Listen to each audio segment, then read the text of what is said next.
اللہ اللہ اللہ ہے۔ بشر حافی رحمت اللہ علیہ ابتدائی زندگی میں شراب پیتے تھے۔ ایک مرتبہ شراب کے نشے میں جا رہے تھے، انہوں نے ایک کاغذ پڑا ہوا دیکھا جس کے اوپر اللہ کا نام لکھا ہوا تھا۔ انہیں یہ دیکھ کر بڑی حیرت ہوئی کہ میرے اللہ کا نام اس پر لکھا ہوا ہے اور یہ زمین پر پڑا ہے۔ انہوں نے اس کاغذ کو اٹھا لیا اور اٹھا کے اوپر دیوار میں کوئی سوراخ تھا اس کے اوپر رکھ دیا۔ اللہ تعالیٰ نے وقت کے ایک ولی کی طرف جو ہے الہام فرمایا کہ جا کر بشر حافی کو کہہ دو نے میرے نام کو زمین سے اٹھا کر سر کی بلندی تک اونچا کیا، میں تمہارے نام کو فرش سے اٹھا کر عرش تک پہنچا دوں گا۔ جب اس ولی نے یہ پیغام دیا تو بشر حافی کی حالت عجیب ہو گئی۔ انہوں نے سچی توبہ کر لی، پھر نیکی کی طرف آ گئے اور پھر بڑے اولیاء میں ان کا شمار ہوا۔ تو ایک شرابی کو اپنا ولی بنا لینا یہ اللہ تعالیٰ کی طرف سے جذب کا معاملہ ہے، اس کو کھینچ لیا اپنی طرف، جیسے ویکیوم کھینچ لیتے ہیں نا کسی چیز کو، ایسے ہی اللہ تعالیٰ بعض اوقات بندے کو اپنی طرف کھینچ لیتے ہیں، حالانکہ وہ بندہ غفلت کی زندگی گزار رہا ہوتا ہے۔ یہ اللہ تعالیٰ کا چناؤ ہے، نظر انتخاب ہے، جس کے اوپر پڑ جائے یہ اس کی خوش نصیبی ہے۔ تو بعض بندوں کو محنت سے راستہ بنانا پڑتا ہے اور پھر وہ ذات تک پہنچتے ہیں، یہ سالک کہلاتے ہیں۔ اور جن کو اللہ تعالیٰ خود اپنی طرف کھینچ لیتا ہے ان کو مجذوب کہتے ہیں۔ مگر ہر آدمی یا سالک مجذوب ہوتا ہے یا مجذوب سالک ہوتا ہے۔ ہر آدمی، دنیا کا ہر انسان یا سالک مجذوب ہوگا یا مجذوب سالک ہوگا۔ کیا معنی؟ اگر تو شروع میں وہ محنت کرے گا تو سالک بنا، لیکن جب اس کو اللہ کا وصل حاصل ہو گیا اب اس کو جذب بھی مل جائے گا، تو سالک تھا آخر پہ مجذوب بن گیا۔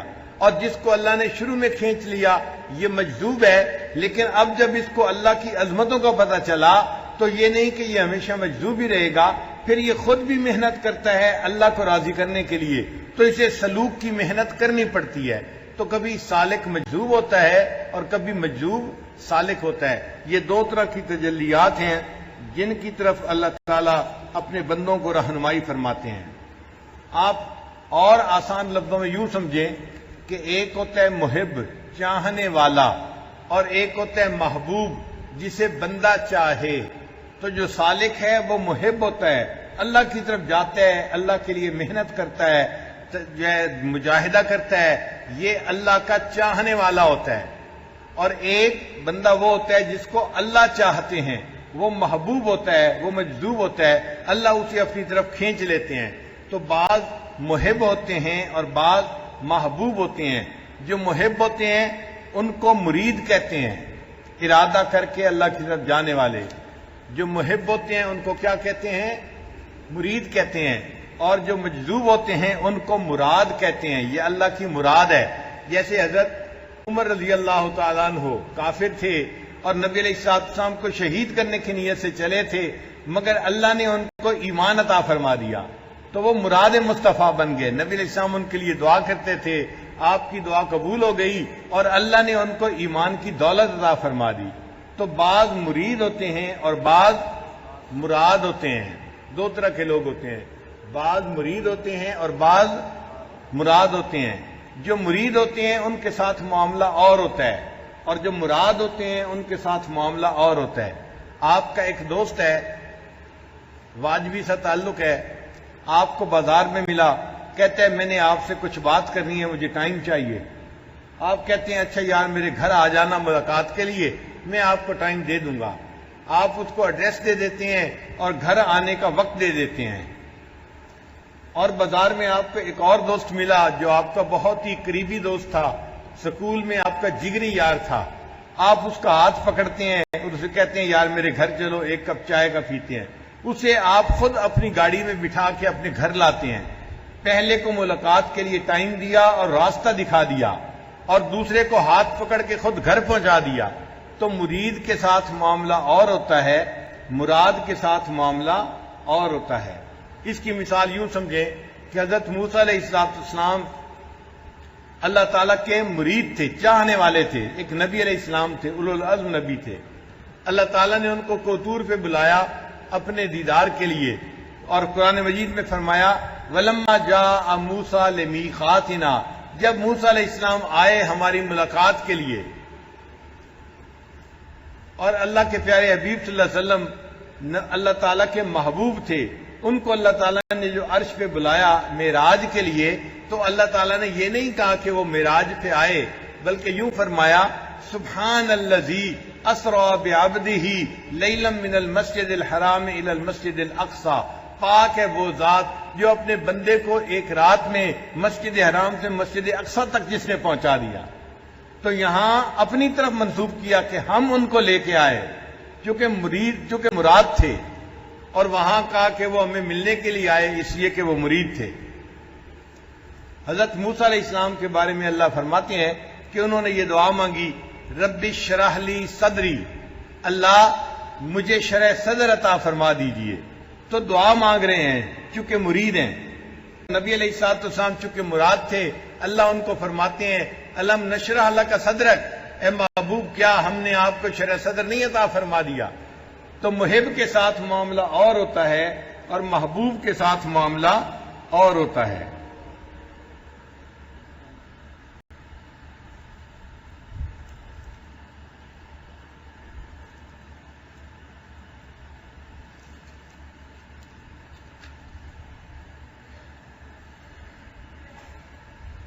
حضرت ابوبکر صدیق لانو کو ہجرت کے موقع پہ نبی علیہ الصلوۃ والسلام نے خود گھر آ کے جگایا اور ان کو اپنے ساتھ لے کر سفر پہ تشریف لے گئے۔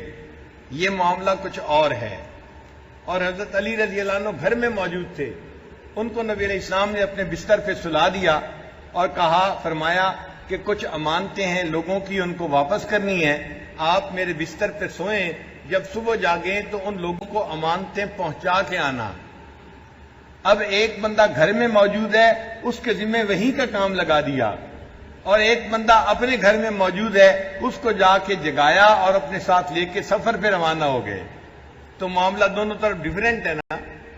سیدنا علی رضی اللہ عنہ کا بڑا درجہ ہے کہ نبی علیہ السلام کے بستر پر لیٹے، لیکن اللہ تعالیٰ نے حضرت علی رضی اللہ عنہ کو چنا، اے میرے پیارے علی رضی اللہ تعالیٰ عنہ، آپ لوگوں کی امانتیں لوگوں تک پہنچا کے آئیے، اور اللہ تعالیٰ نے حضرت ابوبکر صدیق لانو کو چنا، اے میرے ابوبکر صدیق آپ میری امانت کو مکہ سے مدینہ پہنچا دیجئے۔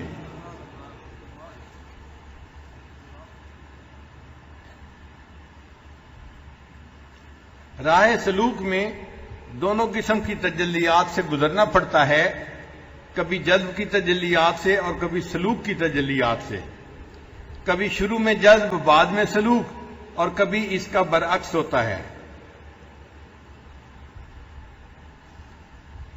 عام طور پر سالکین پہلے سالکین ہوتے ہیں، بعد میں ان کو محبت ملتی ہے، جذب ملتا ہے، کیونکہ اللہ رب العزت محبوب حقیقی ہیں، حسن حقیقی کے حامل ہیں، اور جو حسین ہوتے ہیں ان کو ناز ہوتا ہے اپنے حسن پہ، تو اللہ تعالیٰ بھی ناز دکھاتے ہیں بندوں کو، کہتے ہیں کہ اچھا تم محنت کرو اور میری ذات تک پہنچ جاؤ، میرے گھر کے راستے میں کوئی کہکشاں نہیں ہے، میرے گھر کے راستے میں کوئی کہکشاں نہیں ہے، انہیں پتھروں پہ چل کے اگر آ سکو تو آؤ۔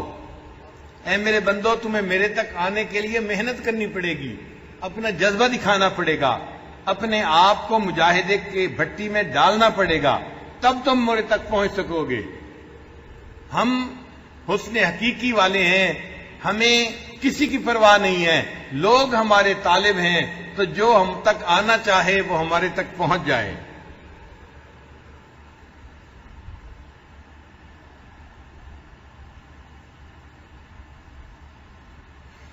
چنانچہ حضرت ابوبکر صدیق لانو نے ایمان لانے سے پہلے ایک خواب دیکھا تھا نبی علیہ الصلوۃ والسلام کی نبوت کے بارے میں۔ اس وقت وہ شام میں تھے، تو بڑے حیران ہوئے کہ کسی بندے نے نبوت کا دعویٰ کیا ہے اور میں نے خواب میں اس کے دعوے پر لبیک کہی ہے اور اس پر میں ایمان لے آیا ہوں۔ پھر جب مکہ مکرمہ آئے تو نبی علیہ الصلوۃ والسلام نے نبوت کا اظہار فرمایا، تو ابو بکر صدیق لانو نے فوراً بات کو قبول کر لیا، فوراً بات کو مان لیا۔ پھر ایک مرتبہ بیٹھے ہوئے تھے تو ابو بکر صدیق لانو نے پوچھا، اے اللہ کے حبیب صلی اللہ علیہ وسلم، میں آپ پر ایمان تو لے آیا ہوں، لیکن میں ویسے ہی معلوم کرتا ہوں وَلَٰكِن لِيَطْمَئِنَّ قَلْبِي، جیسے ابراہیم علیہ السلام نے کہا تھا کہ آپ کی نبوت کی دلیل کیا ہے۔ تو جب انہوں نے پوچھا کہ آپ کی نبوت کی دلیل کیا ہے تو نبی علیہ السلام نے فرمایا، میری نبوت کی دلیل وہ خواب ہے جو تم نے شام میں دیکھا تھا۔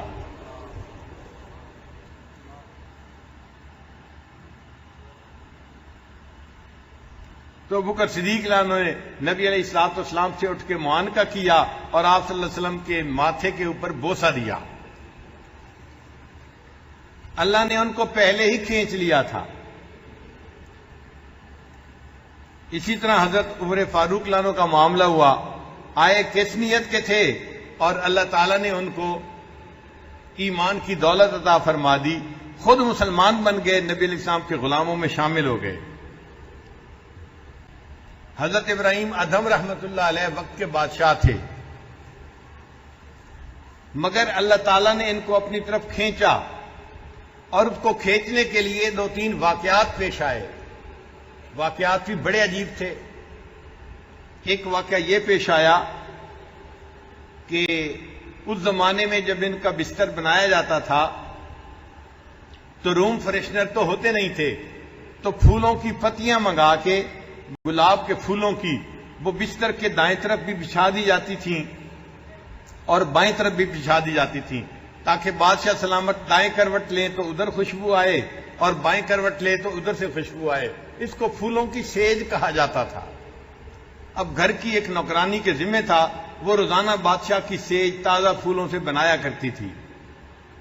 ایک مرتبہ اس نے سیج بنائی اور اس کے دل میں خیال آیا، میں ذرا دیکھوں تو صحیح کہ یہ کیسی لگتی ہے۔ وہ اس بستر کے اوپر لیٹ گئی۔ اللہ کی شان، کام کی وجہ سے تھکی ہوئی تھی اور اس کو نیند آ گئی، تو وہ بے خبر سو رہی ہے۔ ادھر ابراہیم ادھم رحمت اللہ علیہ کے سونے کا وقت آیا، وہ اپنے کمرے میں داخل ہوئے، انہوں نے دیکھا کہ ان کے بستر پر ان کی ایک نوکرانی لیٹی ہوئی ہے، تو بڑا غصہ آیا، میرے بستر پر گھر کی نوکرانی، اس کی جرأت کیسے ہوئی؟ چنانچہ یہ آئے اور غصے میں انہوں نے اس کے بال پکڑ کے اس کو کھینچ کے اٹھایا اور اس کے منہ پہ 2 تھپڑ لگائے۔ جب 2 تھپڑ اس کو لگے تو وہ لڑکی پہلے تو روئی، آنکھوں سے آنسو آ گئے، اور پھر تھوڑی دیر میں چپ بھی ہو گئی۔ تو ابراہیم ادھم کو عجیب محسوس ہوا کہ میں نے اس کے تھپڑ تو ٹھیک لگائے ہیں، کافی زیادہ رونا چاہیے تھا، یہ تھوڑا روئی ہے اور فوراً چپ ہو گئی ہے۔ تو ابراہیم ادھم نے اس سے پوچھا، تو روئی کیوں؟ اس نے کہا، جی آپ نے مجھے مارا تھا، مجھے تکلیف ہوئی، میں اس لیے روئی تھی۔ پھر چپ کیوں ہو گئی؟ اس نے کہا، مجھے ایک خیال آ گیا تھا۔ پوچھا کیا خیال آیا تھا؟ کہنے لگی، مجھے یہ خیال آیا، میں اس بستر کے اوپر اتنی تھوڑی دیر کے لیے سوئی ہوں اور مجھے اتنی سزا ملی ہے، آپ روزانہ گھنٹوں اس پر سوتے ہیں، پتہ نہیں آپ کو اللہ کی طرف سے کتنی سزا ملے گی۔ اب وہ لڑکی یہ بات کر کے کمرے سے تو چلی گئی، لیکن ابراہیم ادھم کی نیند اڑ گئی۔ بستر پہ لیٹے یہی خیال کرتے رہے، میں اللہ کی اتنی نعمتوں میں پل رہا ہوں، وقت کا بادشاہ ہوں، میں قیامت کے دن اس کا حساب کیسے دے سکوں گا؟ اب جو طبیعت تھی وہ دنیا سے اچاٹ ہونے لگی اور اللہ کی طرف جو ہے جستجو بڑھنے لگ گئی۔ اتنے میں ایک اور واقعہ پیش آ گیا۔ وہ کیا تھا کہ اپنے دربار میں بیٹھے ہوئے تھے، ایک نوجوان دربار میں داخل ہوا اور اس نے دربار کا جو دربان تھا اس کا کوئی خیال نہیں کیا کہ سیکورٹی گارڈ سے پوچھتا، اجازت لیتا۔ وہ آیا اور سیدھا بادشاہ کے تخت کے پاس آ کے کھڑا ہو گیا۔ ابراہیم ادھم کو بڑا غصہ آیا کہ یہ کیسا نوجوان ہے، نہ اس نے گارڈ سے پوچھا، نہ اجازت لی، نہ مجھے سلام کیا، آیا ہے اور سیدھا آ کے میرے تخت کے پاس کھڑا ہو گیا۔ تو ابراہیم رحمت اللہ علیہ نے اس سے پوچھا کہ اے نوجوان، تجھے پتہ نہیں تو کہاں آیا ہے؟ وہ کہنے لگا، جی میں سرائے میں آیا ہوں۔ سرائے کہتے ہیں موٹل کو جہاں کرائے کے لیے بندہ کمرہ لیتا ہے، رات گزارتا ہے، پھر چلا جاتا ہے، اس کو سرائے کہتے ہیں۔ اس نے کہا، جی میں تو سرائے میں آیا ہوں اور غصہ آیا، یہ میرا دربار ہے، تم اس کو سرائے کہہ رہے ہو؟ اس نے کہا کہ بادشاہ سلامت، آپ سے پہلے یہاں کون تھے؟ کہ میرے باپ تھے۔ ان سے پہلے کون تھے؟ ان کے باپ تھے۔ اچھا، آپ کے دادا تھے، پھر آپ کے والد بادشاہ بنے، اور آج آپ بادشاہ بنے ہیں، کل آپ کی اولاد میں سے کوئی بادشاہ بنے گا، تو بادشاہ سلامت سرائے تو اسی کو کہتے ہیں نا، ایک آئے جگہ کو یوز کرے چلا جائے، پھر دوسرا آئے، پھر تیسرا آئے۔ پہلے بھی اسی طرح تھا، آپ کے دادا نے اس دربار کو استعمال کیا، چلا گیا، پھر آپ کے والد آ گئے، چلے گئے، اب آپ ہیں، ایک دن آئے گا آپ بھی یہاں سے چلے جائیں گے۔ یہ کہہ کے وہ لڑکا واپس چلا گیا۔ تو ابراہیم رحمت اللہ علیہ کے دل میں ایک دوسرا خیال آیا کہ میں نے جس کو بادشاہت سمجھا ہوا ہے یہ تو عارضی اور فانی چیز ہے، ایک نہ ایک دن مجھے چھوڑنی پڑے گی۔ تو دل دنیا سے اور ٹھنڈا ہو گیا۔ پھر ایک آخری واقعہ پیش آیا، رات کو اپنے بستر پہ سوئے ہوئے تھے، چھت کے اوپر کسی کے چلنے کی آواز آئی۔ آج کل تو کنکریٹ کی چھتیں ہوتی ہیں، اوپر اگر کوئی چلے تو نیچے آواز نہیں آتی۔ اس وقت چھتیں جو ہیں وہ لکڑی کی ہوتی تھیں، سرکنڈے کی ہوتی تھیں، اوپر کوئی چلتا تھا تو نیچے آواز آتی تھی۔ ان کو نیچے آواز آئی کوئی چھت پہ چل رہا ہے، یہ باہر نکلے اور باہر نکل کے آواز دی، چھت پہ کون ہے؟ آواز آئی، میں تیرا دوست ہوں۔ بڑے حیران ہوئے۔ پھر انہوں نے پوچھا تو میرا دوست ہے تو رات کے وقت بادشاہ کی محل پہ کیا کر رہا ہے؟ آواز آئی، میں اپنا اونٹ تلاش کر رہا ہوں۔ اور حیران ہوئے، رات کے وقت بادشاہ کے محل کی چھت پر اونٹ ڈھونڈتے پھر رہے ہو؟ آواز آئی، یہ اتنی حیران کن بات نہیں ہے جتنی تم اسی محل کی زندگی میں رہتے ہوئے اللہ کو ڈھونڈتے پھر رہے ہو، یہ زیادہ حیران کن بات ہے۔ تو دل میں خیال آ گیا، اگر مجھے اللہ کو پانا ہے تو اس مجھے ظاہری مصروفیت سے نکلنا پڑے گا۔ چنانچہ انہوں نے بادشاہت کی زندگی کو چھوڑا اور ایک جگہ اللہ والوں کی بستی تھی، وہاں گئے، اور جب وہاں سے لوٹے تو ابراہیم ادھم بن چکے تھے۔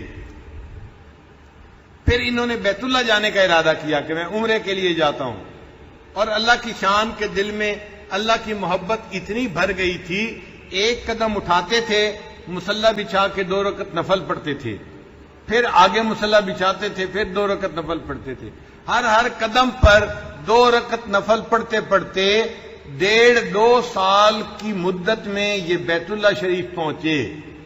وہاں جا کے طواف کیا اور مقام ابراہیم پہ 2 رکعت نفل پڑھ کے دعا مانگی، اے اللہ تیرے بندے تو پاؤں کے ذریعے چل کے تیرے گھر کی طرف آتے ہیں، اللہ میں تو پلکوں کے بل چل کے تیرے گھر کی طرف آیا ہوں۔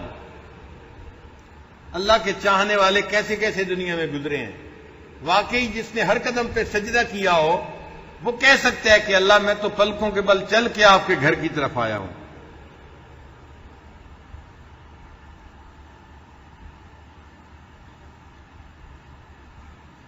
عبداللہ ابن مبارک رحمت اللہ علیہ ایک امیر باپ کے بیٹے تھے۔ ابتدائی جوانی کی زندگی غفلت کی تھی، ماں باپ دعائیں مانگتے، دونوں ماں باپ بڑے نیک تھے، مگر بچہ اپنے ماں باپ کی بات سنتا ہی نہیں تھا۔ مال پیسے کی فراوانی تھی اور یہ گناہوں میں لگے ہوئے تھے، شباب کے کاموں سے فرصت ہی نہیں تھی ان کو، مگر ماں باپ کی دعائیں بھی رائگاں نہیں جاتی۔ اگر ماں باپ نیک ہوں اور دعائیں مانگتے رہیں، اللہ تعالیٰ اس کے اثرات ان کو آنکھوں سے دکھا دیتے ہیں۔ چنانچہ اللہ تعالیٰ نے عبداللہ ابن مبارک کی زندگی کو بدل دیا اور یہ نیک بن گئے۔ پھر انہوں نے علم حاصل کیا، اپنی زندگی میں انہوں نے 4000 اساتذہ سے علم حاصل کیا، 4000 استادوں سے علم پڑھا۔ ہم اگر اپنی زندگی میں ڈھونڈے نا تو مشکل سے 100 استادوں سے ہم نے علم حاصل کیا ہوگا، مشکل سے۔ یہ بھی بڑی کھلی تعداد بتا رہا ہوں، ورنہ اس سے بھی کم تعداد ہوگی۔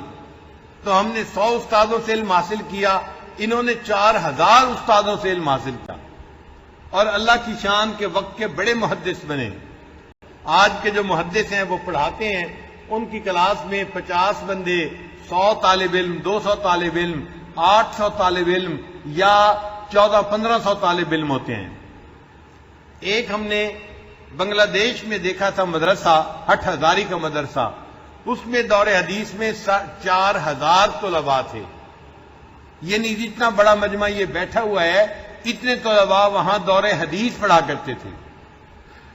ہمارے ہاں بھی دارالعلوم حقانیہ میں شاید 4,500 طلباء دور حدیث میں ہوتے ہیں. دارالعلوم دیوبند میں بھی 4,500 طلباء دور حدیث میں ہوتے ہیں. تو 4,000 طلباء آج ایک محدث کے سامنے بیٹھ کر حدیث پڑھتے ہیں. لیکن عبداللہ ابن مبارک رحمۃ اللہ علیہ ایسے محدث تھے، ان کے مجمع میں 40,000 طلباء حدیث پڑھا کرتے تھے. ایک وقت میں 40,000 طلباء ان سے حدیث پڑھا کرتے تھے. اللہ نے ان کو ایسی قبولیت عطا فرمائی تھی.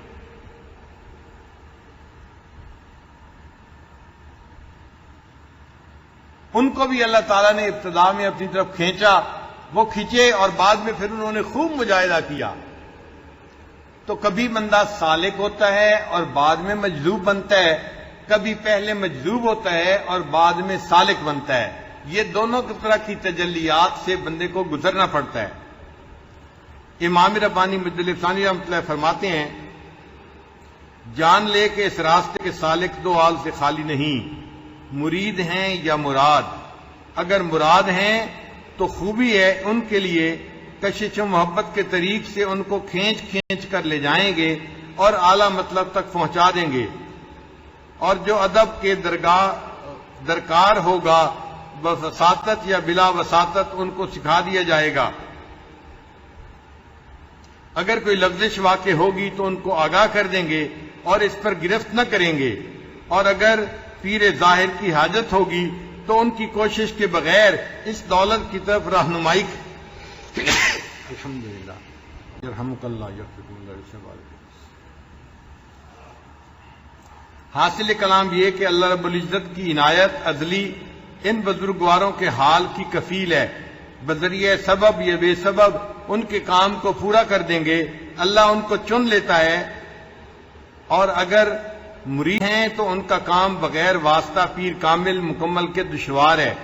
ان کے لیے ایسا پیر چاہیے جو جذبہ و سلوک کی دولت سے مشرف ہوا ہو اور فنا و بقا کی سعادت سے بہرور ہو، اور سیر اللہ، سیر فی اللہ، سیر ان اللہ اور سیر فی الاشیاء کو تمام کیا ہوا ہو.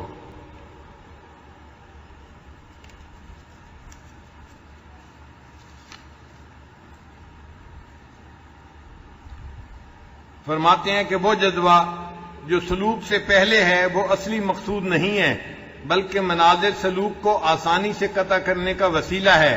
اور وہ جذبہ جو سلوک کے بعد حاصل ہوتا ہے وہ اصلی مقصود ہے.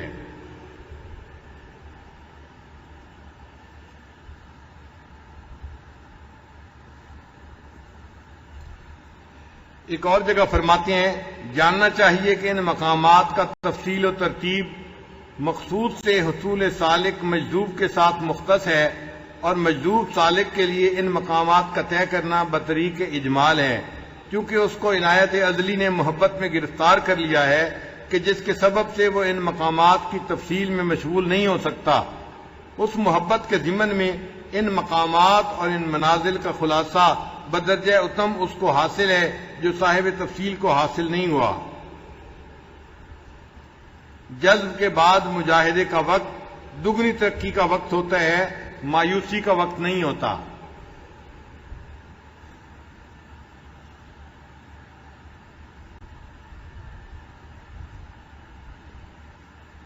اللہ تعالیٰ کی عادت مبارکہ ہے کہ وہ ہر بندے کو آزماتے ہیں، کیونکہ یہ دنیا آزمائش کی جگہ ہے، امتحان کی جگہ ہے. ہر بندے کو آزمایا جاتا ہے، چاہے وہ بندہ سالک ہو یا وہ بندہ مجذوب ہو.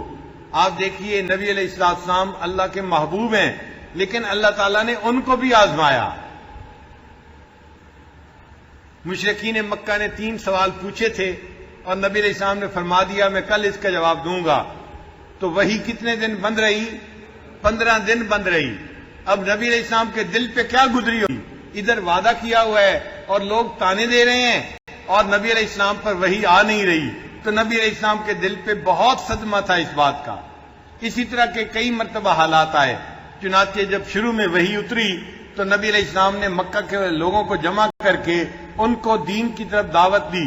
یا ایھا الناس قولوا لا الہ الا اللہ تفلحون. اب جب نیا ایک کام آیا تو لوگوں نے انکار کیا، بعض نے اقرار کر لیا۔ جنہوں نے اقرار کیا تھا وہ تو آپ صلی اللہ علیہ وسلم کے غلاموں میں شامل ہو گئے، جنہوں نے انکار کیا تھا وہ بھی ٹو رکھتے تھے اب پیغام کیا اترا، اب وحی کیا آئی۔ چنانچہ جب وہ پوچھتے تو پہلی وحی کے بعد دوبارہ وحی نہیں اتری، بہت عرصہ گزر گیا، نبی علیہ السلام خود بھی انتظار میں رہتے اور اللہ تعالیٰ کی طرف سے وحی کا سلسلہ شروع نہیں ہوا تھا۔ اب یہ ایک ایسا زمانہ تھا جو نبی علیہ السلام کے دل پہ بہت زیادہ غم تھا، حتیٰ کہ مشرکین نے تانے دینے شروع کر دیے کہ محمد صلی اللہ علیہ وسلم تمہیں تمہارے خدا نے چھوڑ دیا۔ اب جب لوگ تانے بھی دینے لگ جائیں تو صدمہ اور زیادہ ہو جاتا ہے۔ نبی علیہ السلام بڑے مغموم تھے، آپ تشریف لے جا رہے تھے، آپ کے چچا ابو لہب جو تھا اس کی بیوی نے دیکھا، اس نے بھی تانا دیا، کہنے لگی محمد میں نے سنا ہے کہ تمہیں تمہارے شیطان نے چھوڑ دیا۔ اب نبی علیہ السلام کے دل پہ اور صدمہ گزرا، چوٹ لگی، اور آپ صلی اللہ علیہ وسلم کی آنکھوں سے آنسو آ گئے، اور آپ صلی اللہ علیہ وسلم اللہ کی طرف متوجہ ہوئے، اے اللہ وحی کا سلسلہ تو آپ نے شروع کیا تھا، آپ ہی نے محبت کا قدم آگے بڑھایا تھا، اب جب میرے دل میں محبت پوری آ گئی اب آپ نے وحی کا سلسلہ ہی بند کر دیا۔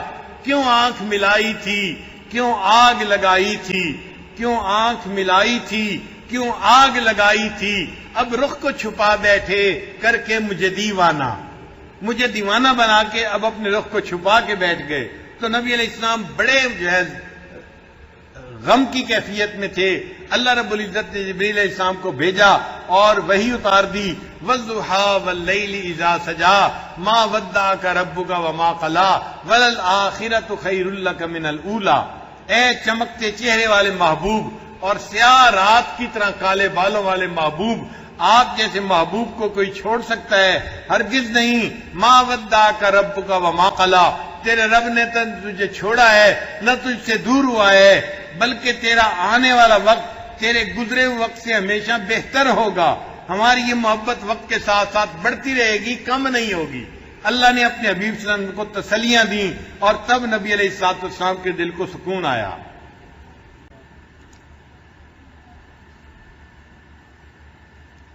اس لیے جب اللہ تعالیٰ کی طرف سے عنایات ہوتی ہیں بندے کے اوپر اس کو کہتے ہیں بسط کی حالت، اور جب اللہ تعالیٰ کی طرف سے بندے پر امتحان ہوتا ہے اس کو کہتے ہیں قبض کی حالت۔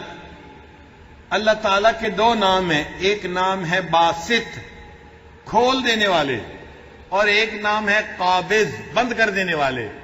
تو دونوں طرف کی کیفیتیں ہوتی ہیں۔ واللہ یقبض ویبسط والیہ ترجعون، اللہ تعالیٰ ہی بسط کی کیفیت دیتا ہے اور اللہ ہی قبض کی کیفیت عطا فرماتا ہے۔ سالک کی بسط میں بھی ترقی ہوتی ہے اور قبض کی حالت میں سالک کی ترقی بسط سے زیادہ ہوا کرتی ہے، کیونکہ اس وقت اس کا دل مغموم ہوتا ہے، صدمے میں ہوتا ہے، اس کو اس وقت پریشانی ہوتی ہے۔ جب وہ پریشانی پہ صبر کرتا ہے اللہ تعالیٰ روحانی ترقی اور زیادہ عطا فرما دیتے ہیں۔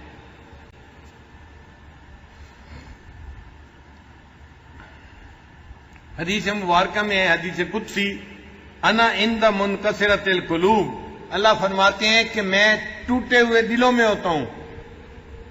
جب کسی بندے کا دل ٹوٹتا ہے تو میں اس ٹوٹے ہوئے دل میں ہوتا ہوں۔ تو مغموم بندے کے دل میں اللہ تعالیٰ اپنی تجلی فرماتے ہیں، اپنی خاص نظر فرماتے ہیں۔ ایک بزرگ تھے، ان کی عمر تقریباً کوئی 75-80 سال تھی، ان کی بیوی ان سے کوئی 2-4 سال چھوٹی ہوگی، دونوں نے تھے، خاوند بہت نیک تھے، اللہ کے ولی تھے، اور بیوی بھی بہت نیک تھی۔ ایک دن بیوی نے کہا کہ میرے زندگی کی بڑی حسرت ہے کہ مجھے خواب میں نبی علیہ الصلوۃ والسلام کا دیدار نصیب ہو، اور اس کے لیے میں نے دعائیں بھی بہت مانگی ہیں اور میں نے وظیفے بھی بڑے کیے ہیں، مختلف درود شریف پڑھے ہیں، سورۃ الکوثر پڑھی ہے، لیکن مجھے آج تک دیدار نہیں ہوا۔ تو میں آپ کے پاس آئی ہوں، آپ مجھے کوئی عمل بتا دیں تو میں وہ عمل بھی کر لیتی ہوں تاکہ مجھے اللہ تعالیٰ کا دیدار نصیب ہو جائے۔ وہ خاوند تھے، کہنے لگے اچھا جو میں کہوں گا وہ کرو گی؟ اس نے کہا بالکل جو آپ کہیں گے میں وہی کروں گی۔ کہنے لگے پھر کل جمعہ ہے، تم غسل کرنا اور دلہن والا لباس پہننا اور خوب اچھی طرح میک اپ کر کے تیار ہو کے زیور پہن کے بیٹھنا، جب میں جمعہ پڑھ کے آؤں تو تمہیں دلہن کی طرح پاؤں۔ وہ سادہ عورت تھی، سمجھی کہ بہت اچھا، چنانچہ اگلے دن خامد جمعہ پڑھنے گئے، اس نے پیچھے غسل کیا، اب 75 سال کی بڑھیا ہے، اور اس نے پرانے جو کپڑے پڑے ہوئے تھے نا دلہن والی گوٹے کناری والے کپڑے وہ پہن لیے اور زیورات پہن لیے، اور خوب جو ہے منہ میں دانت نہیں، پیٹ میں آنت نہیں، اور دلہن بن کے بیٹھ گئی۔ اب ان بزرگوں نے جمعے کی نماز ادا کی، اور جمعے کی نماز ادا کرنے کے بعد اس بیوی کا بھائی پڑوس میں رہتا تھا، اس کے گھر چلے گئے اور اس کے بھائی کو جا کر کہا ذرا آپ میرے گھر آ کے اپنی بہن کا حال دیکھیں، میری عمر دیکھ لیں اور اپنی بہن کا طریقہ کار دیکھ لیں۔ اب بھائی جب آیا اس نے دیکھا کہ بہن جس کے منہ میں دانت نہیں اور بوڑھی ہو گئی ہے اور وہ دلہن بن کے بیٹھی ہوئی ہے، تو بھائی کو تو بڑا غصہ آیا۔ اس نے کہا تم بڑھیا ہو گئی ہو اور تمہارے یہ لچھن ہیں اور تم یہ آتے ہیں، تمہیں شرم نہیں آتی۔ اس نے خوب ڈانٹا۔ اب جب بلا وجہ ان کو بھائی سے ڈانٹ پڑی تو ان کو بڑا صدمہ ہوا۔ بھائی تو چلا گیا اور یہ عورت روتے روتے بالآخر وہیں پہ سو گئی۔ اللہ کی شان، جب سو گئی اس کو خواب میں نبی علیہ السلام کی زیارت نصیب ہو گئی۔ اب جب اٹھی تو یہ غمزدہ بھی تھی اور خوش بھی تھی۔ غمزدہ اس وجہ سے تھی کہ میرے خامد نے میرے ساتھ کیا کیا، خود ہی مجھے کہا کہ دلہن بنو اور میرے بھائی کو شکایت لگا کے مجھے ڈانٹ پڑوا دی، مجھے بے عزت کر دیا۔ اور خوشی اس بات کی تھی کہ مجھے نبی علیہ السلام کا دیدار نصیب ہو گیا۔ چنانچہ انہوں نے پھر اپنے خامد سے بات کی اور انہوں نے کہا کہ جو آپ نے مجھے عمل بتایا تھا وہ عمل میں نے کیا، مگر مجھے سمجھ نہیں آتی کہ آپ نے میرے بھائی کو شکایت کیوں لگائی۔ آپ ہی نے تو کہا تھا دلہن بن کے بیٹھنا، کوئی میں اپنی مرضی سے تو نہیں بنی تھی، پھر آپ نے بھائی کو شکایت کیوں لگائی؟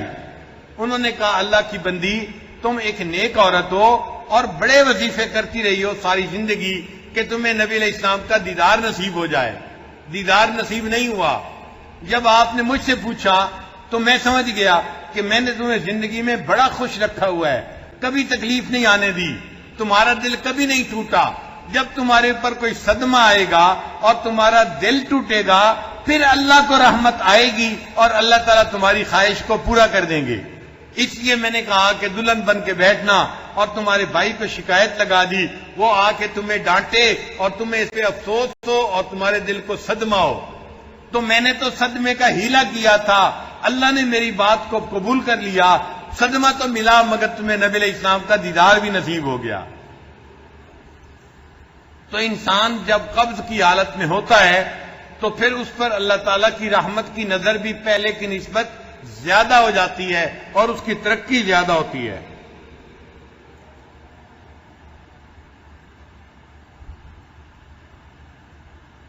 ماں اگر کبھی غصے میں اپنے بچے کو تھپڑ لگا دے تو تھوڑی دیر کے بعد اگر کھانے کی کوئی چیز تقسیم کرے بچوں میں تو جس بچے کے تھپڑ لگایا ہو اس کو زیادہ چیز دے دیتی ہے اس کا دل رکھنے کے لیے۔ اسی طرح جب اللہ تعالیٰ اپنے کسی بندے کو قبض کی حالت میں آزماتے ہیں اس کے بعد پھر اس پر رحمت کی بارشیں فرما دیتے ہیں۔ اس لیے ہمارے بزرگوں نے کہا سکھ دکھاں تو دیواں وار، دکھاں آن ملائم یار، میں ان سکھوں کو دکھوں کے اوپر قربان کر دوں کہ دکھوں نے تو مجھے میرے یار سے ملا دیا۔ دکھ آتا ہے بندے کو یار سے واصل کر جاتا ہے۔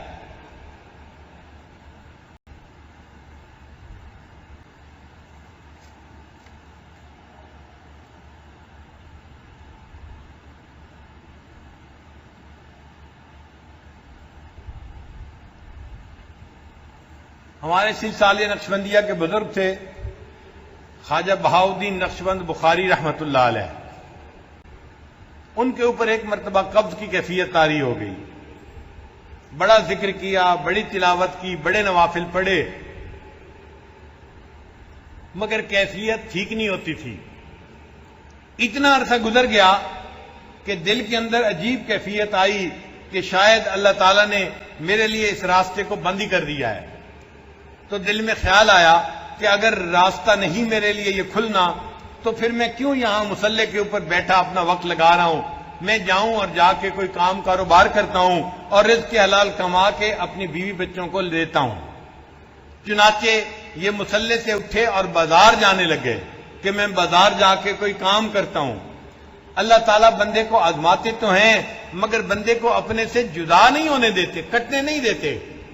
جا رہے تھے ایک مسجد میں فارسی کا شعر لکھا ہوا تھا، اس پہ نظر پڑی تو فارسی کا شعر یہ تھا، اے دوست بیا کہ ماں ترائیم، اے دوست تو میری طرف آ جا کہ میں تیرا ہوں، بیگانہ مشاؤ کے آشنائیم، مجھ سے بیگانہ نہ بن کہ میں تو تیرا آشنا ہوں۔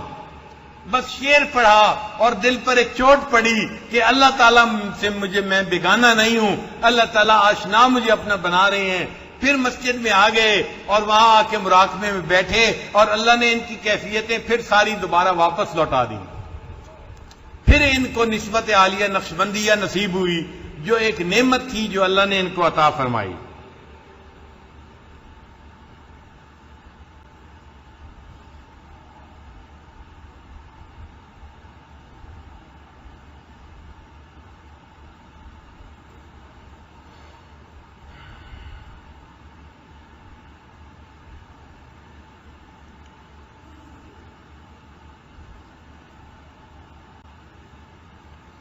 تو ایک راستہ انابت اللہ کا راستہ ہے، انابت اللہ کا راستہ سلوک کے راستے کو کہتے ہیں، اور ایک راستہ اجتبائیت کا ہے کہ اللہ تعالیٰ بندے کو خود اپنی طرف متوجہ کر لیتے ہیں۔ انبیاء کرام جو سلوک طے کرتے ہیں وہ اجتبا کے راستے سے، کہ اللہ ان کو سارا سلوک خود طے کروا دیتا ہے، اللہ تعالیٰ ان کو روحانیت کی آخری بلندی تک خود پہنچا دیتا ہے، ان کو کوئی محنت نہیں کرنی پڑتی، وہ انبیاء ہوتے ہیں، وہ معصوم ہوتے ہیں، ان کو اللہ تعالیٰ اجتبا ہونے کے راستے سے اپنے تک پہنچاتے ہیں۔ اور جو امتی ہوتے ہیں ان کے لیے انابت کا راستہ ہے، وہ محنتیں کرتے ہیں، ٹھوکریں کھاتے ہیں، انبیاء کرام کی اتباع کرتے ہیں، پھر اتباع کی برکت سے اللہ ان کو بھی منزل عطا فرما دیتے ہیں۔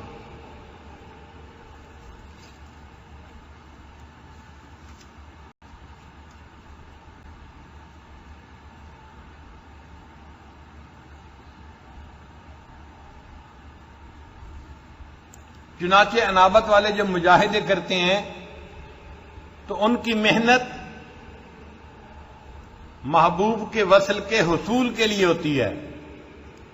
جو اجتباع کے راستے پر ہوتے ہیں وہ جو محنتیں کرتے ہیں وہ محنت شکر کے طور پر ہوتی ہے کہ اللہ نے اپنی رحمت سے ان کو وصل عطا فرما دیا، اب اس کے اوپر وہ اللہ کا شکر ادا کر رہے ہوتے ہیں اور محنت اور مجاہدہ کر رہے ہوتے ہیں۔ تو دونوں طرح کے مجاہدوں میں زمین آسمان کا فرق ہے۔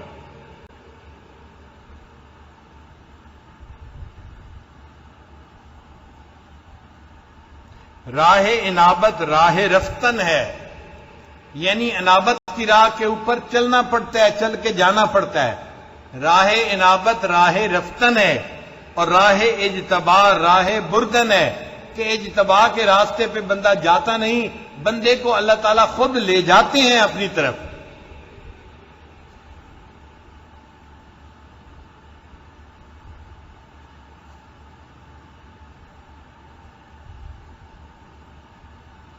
حضرت مجدد ثانی رحمۃ اللہ اپنے مکتوبات میں لکھتے ہیں کہ سلسلہ عالیہ نقشبندیہ کے جو سالک ہوتے ہیں وہ مراد ہوتے ہیں اور دوسرے سالکین وہ مرید ہوتے ہیں، دوسرے سالکین مرید ہوتے ہیں اور سلسلہ عالیہ نقشبندیہ کے سالکین مراد ہوتے ہیں۔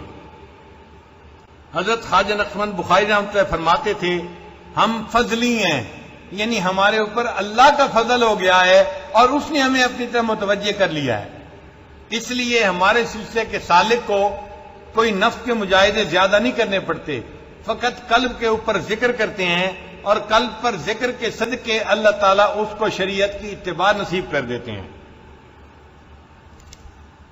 حق جل والا کی نسبت فضلی ہم کو حاصل ہے، بے شک جب تک اس کا فضل شامل حال نہ ہو دوسروں کی نہایت اس کی بدایت میں کس طرح مندرج ہو سکتی ہے۔ تو ہمارے مشائخ پر اللہ تعالیٰ کی خصوصی رحمتیں کہ اس نے ان کے اوپر ایک آسان راستہ کھولا. یہ جو سلسلہ نقشبندیہ کا راستہ ہے، اس کو مجدد ثانی رحمۃ اللہ علیہ اللہ تعالیٰ تک پہنچنے کا چور دروازہ کہتے ہیں. وہ فرماتے ہیں کہ یہ اللہ تعالیٰ تک پہنچنے کا چور دروازہ ہے، چھوٹا راستہ ہے.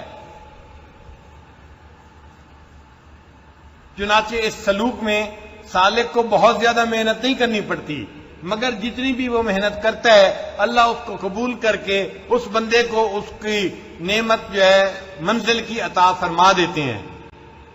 یہ اعتکاف کے جو 10 دن ہیں ہمارے لیے غنیمت ہیں. ان 10 دنوں میں ہم خوب ذکر کریں، مراقبہ کریں اور اللہ تعالیٰ سے دعائیں مانگیں تاکہ اللہ تعالیٰ ہمیں بھی اپنے وصل والی نعمت عطا فرما دے، اور ان 10 دنوں کے اندر اندر اللہ تعالیٰ ہمیں منزل تک پہنچا دے، ہمارے اس کام کو ادھورا نہ رہنے دے، اللہ تعالیٰ ہماری محنت کو قبول فرما لے.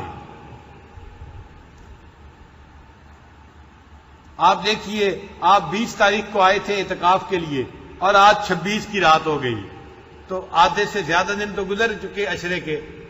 کل 27 کی رات ہے جو آنے والی ہوگی، اور 28 اور 29، اور 29 کے بعد تو اللہ کو معلوم ہے کہ مہینہ 29 کون ہے یا 30 کون ہے، ہم نہیں جانتے، اللہ جانتا ہے.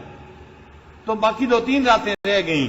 اس لیے عزیز جماعت کے دوستو، ہمیں چاہیے کہ ہم 2-3 دنوں میں اپنا پورا زور لگا لیں، پوری ہمت لگا لیں اور اللہ تعالیٰ کو خوب منائیں، اور اللہ تعالیٰ کے سامنے تلاوت کر کے، نماز پڑھ کے، ذکر مراقبہ کر کے، تسبیحات پڑھ کے اللہ تعالیٰ سے خوب مانگیں تاکہ اللہ تعالیٰ ہم پر رحمت کی نظر فرما دے. ہمارے سلوک کا طے ہونا اللہ تعالیٰ کی رحمت کی ایک نظر پر منحصر ہے. یہ خزاں کی فصل کیا ہے، فقط ان کی چشم پوشی. یہ خزاں کی فصل کیا ہے، فقط ان کی چشم پوشی. وہ اگر نگاہ کر دے تو ابھی بہار آئے. اللہ کی رحمت کی نظر ہوگی، ابھی بہار آ جائے گی اور ہمیں اللہ تعالیٰ کا وصل نصیب ہو جائے گا. تھوڑی دیر کے لیے مراقبہ کر لیجئے.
لا الہ الا اللہ محمد الرسول اللہ. دعا فرما لیجیے.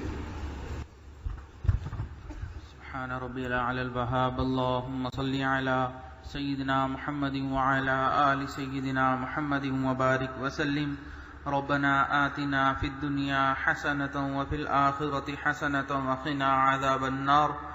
ربنا لا تزغ قلوبنا بعد اذ هدیتنا وهب لنا من لدنک رحمة انک انت الوہاب. اے اللہ، ہم سب عاجز و مسکین بندے آپ کے دربار میں حاضر ہیں. اے اللہ، ہماری حاضری کو قبول فرما. اے اللہ، ہماری خطاؤں سے درگزر فرما. اے اللہ، ہمارے عیبوں کی پردہ پوشی فرما.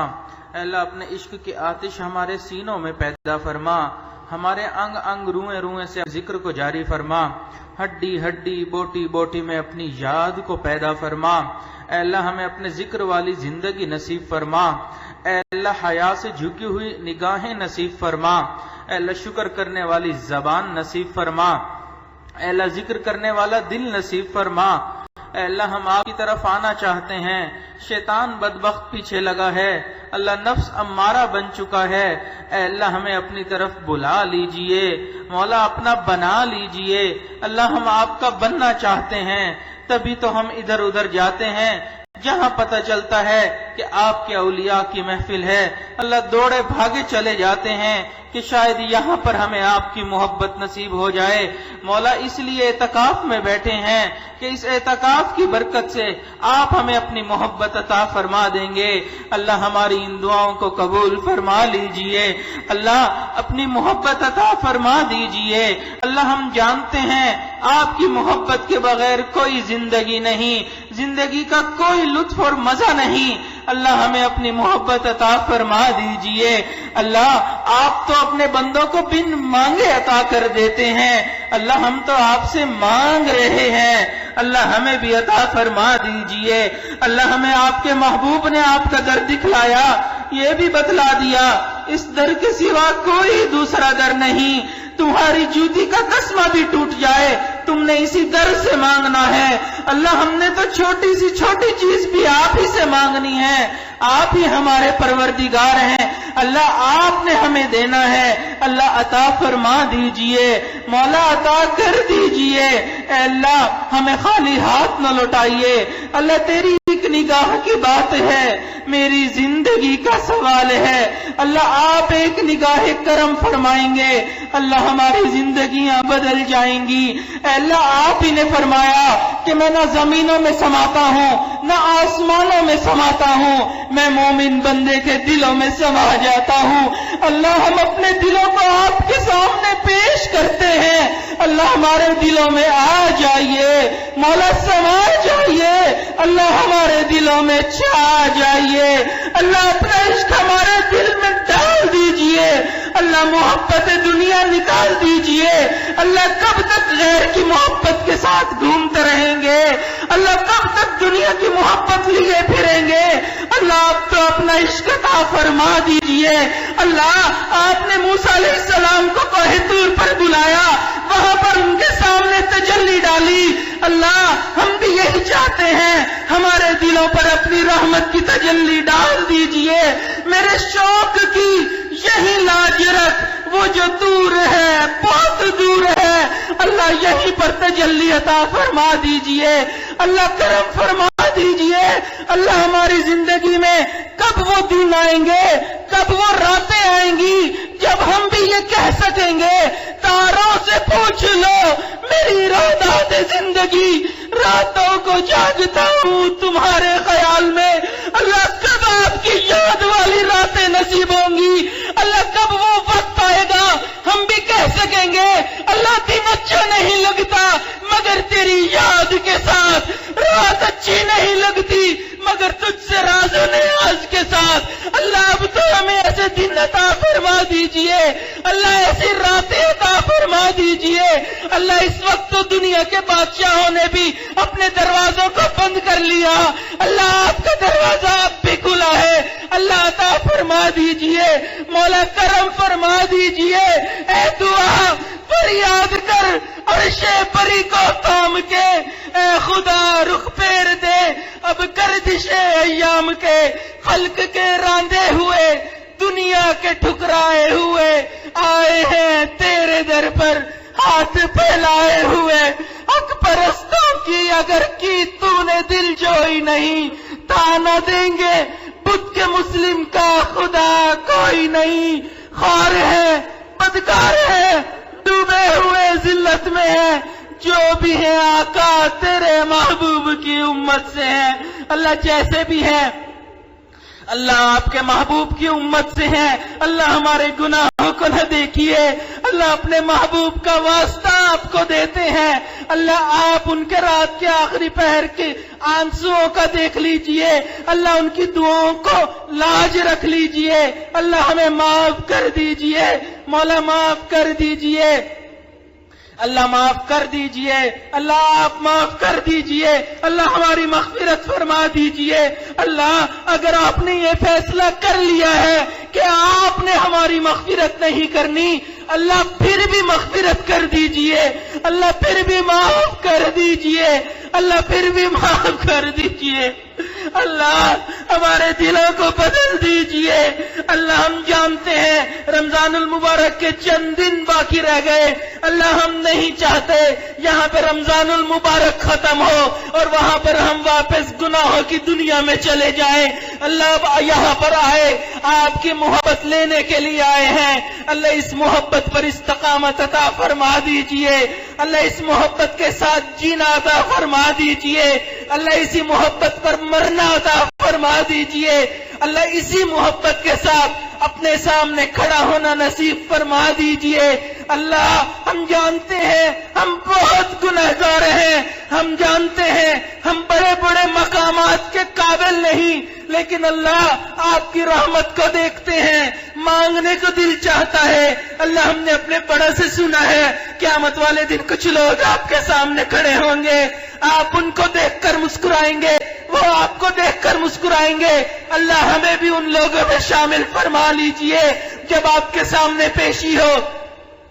اللہ آپ ہمیں دیکھ کر مسکرائیے، ہم آپ کو دیکھ کر مسکرائیں، ایک آواز آئے یا ایتھا النفس المطمئنہ ارجعی الی ربک راضیۃ مرضیہ فادخلی فی عبادی وادخلی جنتی۔ اے اللہ ہمیں ہماری جنت عطا فرما دیجئے، اللہ بنا حساب کتاب کے عطا فرما دیجئے۔ اللہ آپ نے ہی تو قرآن پاک میں فرمایا جس کا حساب کتاب لینا شروع کر دیا وہ ہلاکت میں پڑ جائے گا۔ اللہ ہم تو گھر میں دیکھتے ہیں والد اگر ہمارے سے کسی بارے میں پوچھ لے اللہ ہمیں ہاتھ پاؤں پڑ جاتے ہیں، اللہ حساب کتاب دینا مشکل ہوتا ہے، اللہ آپ کو حساب دینا تو بہت ہی مشکل ہوگا۔ اللہ بنا حساب کتاب عطا فرما دیجئے۔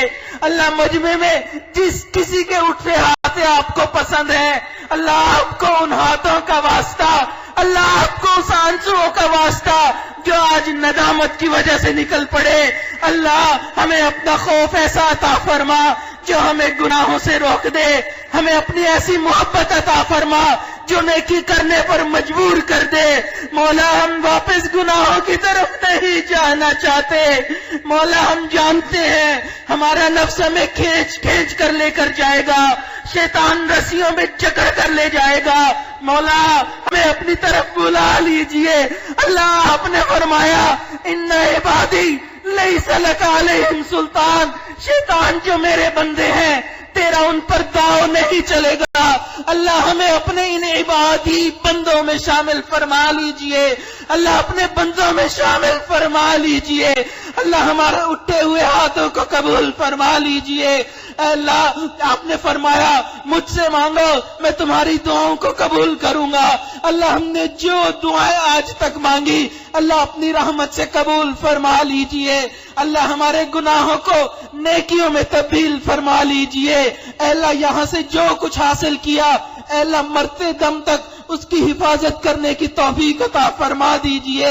اے اللہ حاضرین محفل کی دلی تمناؤں کو قبول فرما، اے اللہ جو جسمانی بیمار ہیں ان کی بیماریوں کو ختم فرما، اے اللہ ہم روحانی بیمار ہیں اے اللہ ہمارے اندر سے تکبر کو ختم فرما، غصے کو ختم فرما، کینے کو ختم فرما، حسد کو ختم فرما، اے اللہ بری خواہشات کو ختم فرما، اے اللہ ہمیں شریعت کی لگام پہنا دیجئے، اے اللہ اٹھنے سے پہلے ہماری مغفرت کا فیصلہ فرما دیجئے اور ہماری ان دعاؤں کو اپنی رحمت سے قبول فرما لیجئے۔ اے اللہ ہمارے حضرت کی زندگی میں برکت عطا فرما، اے اللہ ان قدم قدم اپنی مدد شامل حال فرما، اے اللہ حاسدین کے حسد سے محفوظ فرما، اے اللہ برا چاہنے والوں کی برائی سے محفوظ فرما، اللہ دشمنوں کی دشمنی سے محفوظ فرما۔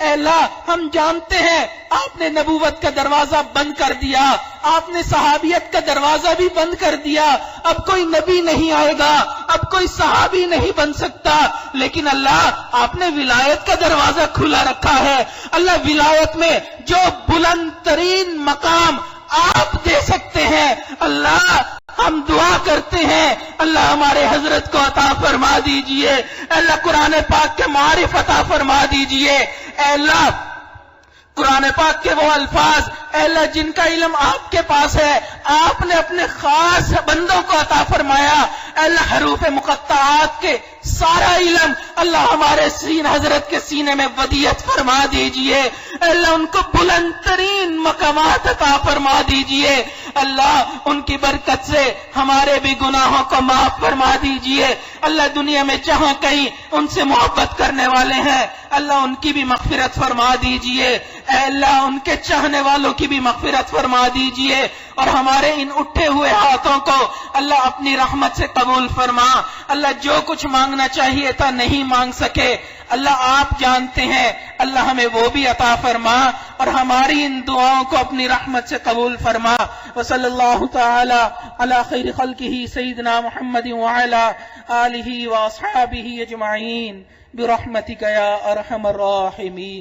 لا الہ الا اللہ، لا الہ الا اللہ، لا الہ الا اللہ، لا الہ الا اللہ، لا الہ الا اللہ۔